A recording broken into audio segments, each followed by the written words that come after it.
எனக்கு ஒரு முடிவு தெரியணும், இல்லாம இழந்து போக மாட்டேன்.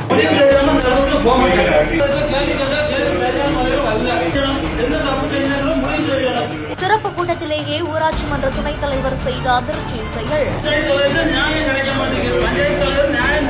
நெல்லை மாவட்டம் பாளையங்கோட்டை ஊராட்சி ஒன்றியத்துக்குட்பட்ட ராமையான்பட்டி ஊராட்சியில ஊராட்சி மன்ற தலைவராக டேவிட் அப்படின்றவரும் துணைத் தலைவராக செல்வகுமார் அப்படின்றவரும் இருந்ததா சொல்லப்படுது. கடந்த 2025ஆம் ஆண்டு ஜூலை மாதம் ஊராட்சி மன்ற தலைவர் டேவிட் சிறப்பு கூட்டம் ஒன்று கூட்டி ஊராட்சி மன்ற காசோலை கையெழுத்திடும் 2ஆம் நிலை அதிகாரத்திற்கான நபரை மாற்றுவது தொடர்பான தீர்மானத்தை முன்மொழிந்திருக்காரு. அதுல துணைத் தலைவரான செல்வகுமார் தொடர்ந்து ஊராட்சி செலவினங்களுக்கும் ஊராட்சி நிர்வாக பணிகளுக்கும் இடையூறு செய்து வருவதா, அவருக்கு பதிலா வேற ஒருத்தவங்களை நியமிப்பது தொடர்பா சிறப்பு கூட்டத்தில் தீர்மானம் கொண்டு வரப்பட்டிருக்கு. சிறப்பு கூட்டத்திலேயே அனைவரும் முன்னிலையுமே பாய போட்டு படுத்து போராட்டம் நடத்திருக்காரு. போலீசார் வந்து அவரை சமாதானப்படுத்திய போதும் அவரு சம்மதிக்கல.